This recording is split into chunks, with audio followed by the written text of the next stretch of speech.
Cooking with family is an important part of Chinese culture, and especially one dish, dumplings. Well, that's a family affair.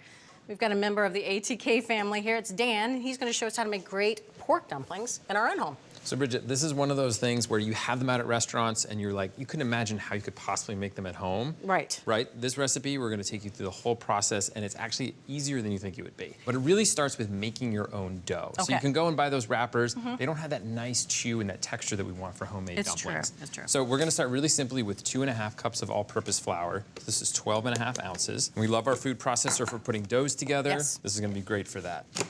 All right, and now I have some boiling water over here, which is actually traditional and useful for this dough. So I'm gonna measure out a cup of boiling water here. You always wanna boil your water and then measure it so you know you have the accurate measurement. I'm gonna turn this on, and while it's running, we're gonna go right down the feed tube with the hot water. 30 to 45 seconds is all it takes to come together really fast. That's partly because the food processor works it so quickly, but it's also because we're using hot water, so it helps to hydrate the flour more quickly, so the dough's gonna be ready to work with sooner. It also limits gluten a little bit, so it's gonna be easier to stretch and work with. So I'm just gonna knead this for 2 to 3 minutes on the board here, just kind of get that gluten to work together and make a really nice network. Okay, so that's just a couple of minutes there, and you can see. Oh, yeah. It's really nice. supple, but it's not sticking at all. You did not flour the board at all. No, and we would definitely need to if we were using cold water. I'm just gonna kind of round it off. It's got a nice taut exterior. So we're gonna wrap this in plastic wrap. We're gonna let it rest for 30 minutes. During that time, flour's gonna hydrate a little bit more. That gluten that we did form is gonna relax, so it's gonna be even easier to work with. So just set that aside. No refrigeration. No refrigeration needed. Okay. Nope, we wanna let that sit at room temperature. So I'm just gonna scrape out our food processor here so we can use it again. All right. Well, as Dan mentioned, boiling water is very important to this recipe, and that's for 2 reasons. One, the boiling water hydrates the starches, but it also helps to denature the gluten. Now let's take a closer look at that. Flour is made up of starch and protein molecules. When you add room temperature water to flour, 2 different types of protein molecules in the flour, glutenin and gliadin, they link together to form protein fibers called gluten, and those mesh into an elastic network. Now, the gluten network helps to give baked goods like bread its structure, but that same structure that we like in bread can make things like dumpling dough pretty hard to work with. The elastic gluten wants to snap back on itself, so that's where the boiling water comes in. Boiling water denatures the protein strands in the flour, and that alters the structure of the proteins, preventing them from linking up and forming as much gluten. And less gluten results in a more malleable dough that doesn't stick to your hands or snap back when you try to manipulate it. All right, so Dan, you cleaned out the bowl there? I did some light housework. So next up, we're gonna work with some Napa cabbage here. So we're making a classic pork and cabbage filling. It's fantastic. We're gonna make quick work of this cabbage using our food processor. So this is 5 cups that we've cut into 1-inch pieces. And we're just gonna pulse this until it's nice and small, about 8 to 10 pulses. Well, that was easy again. I'm telling you, it's not as hard as you think to make these. Okay, so that took care of the chopping. I'm gonna get this into a small bowl over here. Cabbage is wonderful, flavor, texture, we love it, and unfortunately has a lot of water in it. And if we don't get that out before we put it in the filling, it's just gonna sog out everything we do in there. So we're gonna get the water out first, and that's with a ½ teaspoon of salt. So just gonna sprinkle that over. Salt is gonna draw moisture out. We're gonna let this sit for about 10 minutes. You'll see tons of water come out, and then we'll squeeze it and get rid of it. Sounds good. So 10 minutes are up, and you can see that water pooling right underneath there. Quite a bit. Quite a bit. So there's even more than that in there. So what we're gonna do is just use our hands and just give it a good squeeze. But yeah, you can just see how much just comes out. It's so crazy. That would ruin a dumpling filling. Great, so squeeze that out, and then I just go into a little bowl over here. Okay, so check out how much liquid we got. I mean, that's at least a ½ cup. Okay, so now we are finally getting into the meat of the matter, our pork. We're gonna use ground pork. So I've got 12 ounces of ground pork here. Into my trusty food processor again. Now we're gonna season this really, really nicely. So we're gonna turn to a number of key ingredients that just bring a ton of umami and salt and flavor. Great. So we're gonna start with 1½ tablespoons of soy sauce. We have 1½ tablespoons of toasted sesame oil, really flavorful. Yes. I also have a tablespoon of vegetable oil. We don't want all of our fat to come from that toasted sesame because it can really overpower. I also have 1 tablespoon of Chinese rice wine. You can use dry sherry if you can't find that. I have a tablespoon of hoisin, which is salty but also has that nice sweetness. It is a flavor explosion. A flavor explosion. A tablespoon of grated ginger, ½ teaspoon of salt, 1/4 teaspoon of white pepper. It has that really beautiful, fragrant kind of floral aroma, very different than black pepper. So now we're gonna process this. Now, This is totally different than making meatloaf or burgers where we want this really crumbly, tender mixture. Right. We want this to be more on the sausage end of things, like a little bit snappy. It really holds together and it traps all those juices and fat inside. Yeah, compact. So about 10 pulses should do it. Yeah, you can see it start to stick to the sides. Yes. So now what I'm gonna do is just scatter over our salted drained cabbage. I also have 4 scallions that are just minced up. You need that allium, that really nice kind of sharpness in there. Great way to add it. So I'm just gonna pulse this together until it's combined, about 8 pulses. That looks excellent. So now I'm gonna go into our bowl here. We're gonna pack it in really nice and tight here and smooth the top of it. We're gonna wrap it, transfer it to the fridge, and we'll let it firm up a bit while we get our wrappers ready to go. Sounds good. Our dough has rested for 30 minutes, and you can see it's slacked out a little Yes. bit. And then we've got our pork filling over here, which is chilled a bit. So I'm gonna go a nice cross here, and then I'm just gonna take out a quarter of it. We'll work with a quarter of the dough and a quarter of the filling. So I'll set this aside, and we'll work with just that. Okay. All right, so let's get into this dough here. So the first step is we're gonna get this down to a 12-inch cylinder. Really not hard to do. It almost does it on its own if you look at it the right way. So I have a ruler here, so that's 12 inches. So we're gonna cut it into 4 equal pieces now. So I like to go right down the middle first, and then cut each half in half. A lot of math in this recipe, so just watch out. So we're gonna work with just one of these at a time, and the others we're gonna wrap in plastic and just set them off to the side so they don't dry out. Gotcha. Okay, so our next cylinder, we're gonna go 8 inches this time. It's a very forgiving dough. Isn't it? Yes. Go in and out. Okay, so that's 8 inches. Okay. I'm gonna divide that in half, and then I'm gonna pass one over to you. So Okay. we wanna cut these into 5 equal pieces. 5 equal pieces. Yep, so it's 4 cuts, and I've got a little bench scraper there for you. All right. Nice, okay. So we've got this wooden board here where we need a lot of flour on it. Okay. I'm just gonna come in and dust here, Thank you.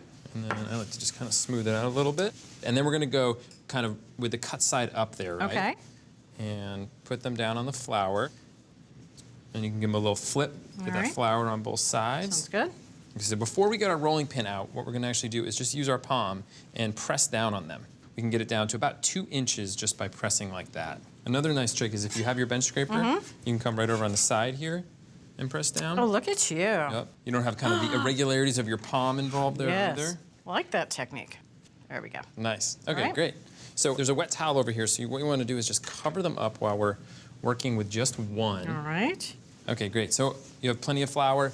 Also a really nice idea, take your rolling pin, get some flour on that as well. And you don't really have to apply much pressure. It's such a soft dough, but you're just kind of starting in the middle, pressing out, and I like to just kind of give it a quarter turn every time I do that. So we're rolling these out at this point to 3.5 inches. Nailed it. Nailed it, nice. So what we're gonna do is we're gonna put a scant tablespoon in each one. Okay. So you wanna place it right in the middle. All right. So the next step here is to brush away excess flour. It's gonna make sure that we bond it together really nicely. Yes, because flour prevents sticking. Now we want stick. Now we want some stick. Okay. So we're gonna start with the back here and the front, and we're gonna bring them up and meet them in the middle. Just All right. like that. And the seal right there is gonna be 1.5 inches across. Beautiful. Okay, so here comes the pleating. So we're gonna take this side here and pull it up to the back. From this side, it would be like that. Exactly, yep. All right. Just like that. And then on this side, so you wanna keep closing that down. Okay, all the way. And get it right next to the filling so you don't have too much of an air pocket in there. And then we're gonna repeat the same thing on the other side, coming up and overlapping. Now the final step, once you have it together, is to just kind of curve it around so you get that beautiful, nice, true crescent shape out of Oh, it. very nice. Cool, and then we just transfer them over to this floured parchment baking sheet. Okay, so now we know how to do it. We just gotta do it 38 more times. So we're just making 40 of these total. All right. It's a good thing to do with family and friends. I think once you know what you're doing, though, it goes a lot faster. Look at this beautiful dumpling landscape. We have 40 gorgeous dumplings in front of us. They have multiplied. We're gonna cook 20 right now. 20 of them freeze beautifully, and then you can cook them from frozen. So Great. you put the effort in up front, and then you have a nice weeknight meal. Perfect. So if you wanna set those aside All over right. there, and we'll work with just these. So we're gonna use a classic pot sticker technique here, where they sear, then they steam to cook through, and then they re-sear. So the easiest way to do it, and to arrange 20 in here, is to start in a cold skillet. So I've got a tablespoon of vegetable oil, and I'm gonna use a pastry brush just to get a nice even coating on the bottom. Here is how we arrange 20 dumplings in this skillet. So we're gonna start, and we're gonna do 16 around the outside, Kind of nesting them. and then the last 4 just nestle in like this. So now we're gonna heat these over medium heat. And we're gonna cook them uncovered like this for about 3 to 4 minutes. We're Okay. looking for a little bit of browning to start on the bottom. Let's check these out. That's been about 4 minutes. Oh, So perfect. just beautiful spotty brown. Spotty brown It's there. already a little bit crispy. We're gonna sog it out though. So what we're gonna do is move this off the heat while we add a half a cup of water to Okay. it. It's gonna sputter a lot, so we wanna just do it off the heat. Very nice. Beautiful. So we're gonna pull it back on the heat now, bring it up to a boil, and then we're gonna cover and go medium-low heat for about 6 minutes. And this is the step that really cooks them through, so that filling is fully done. So that's 6 minutes. We're gonna take the lid off. Oh, Most of the water is gone, there's just a little bit left. And once it's gone, we're gonna crank this up here to medium-high. It's gonna start browning again. That beautiful flat side will turn golden, crispy brown. It only takes about 1 minute to 3 minutes. All right, let's take a look at one of these, and that is gorgeous. perfection. That's what you're looking for. So we're gonna turn off the heat and get these onto our platter. Now I like to plate them with the crust side up, not only for, you know, beauty and a little bragging rights. Aesthetics, but also because it keeps it nice and crispy. Oh, that makes sense. You don't want that crust sitting right on the plate and steaming. Exactly. So these obviously look beautiful, but we're only gonna know how good they are until we eat them, right? It's true. We gotta eat them. So we have a couple different options for how to dip these. All right. So we've got some soy sauce and black vinegar, which are totally traditional and delicious. We also have a Sichuan chili oil, and this is really cool. It's got a combination of heat from the chilies and then also this numbing quality from Sichuan peppercorns, and it's an amazing combination. All right, let's dig in. All right. You took 2, so I'm going to do exactly the same. I don't want to be rude That's just the start. and eat them all. Right. That is so good. Crispy on the bottom. Oh, super crispy. That wrapper is so nice and chewy. If you used regular store-bought wrappers, they can be really thick. So where it's pleated, it ends up too gummy and too thick and doughy. We've been talking about the filling. I would eat that filling all by itself. Tons of flavor packed in there. It's not just steamed little bit of pork. No. And it's still tender, even though you really processed it. And it was so easy. Well, gather your family, and why don't you make dumplings as well? Make a dough by processing boiling water into flour, knead, and then let that rest.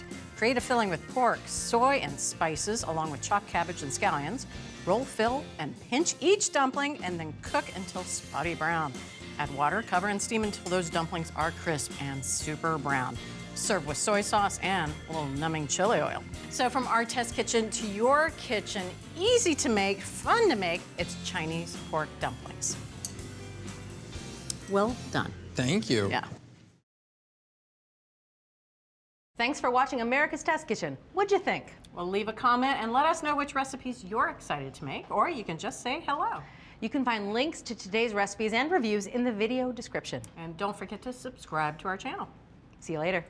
I'll see you later.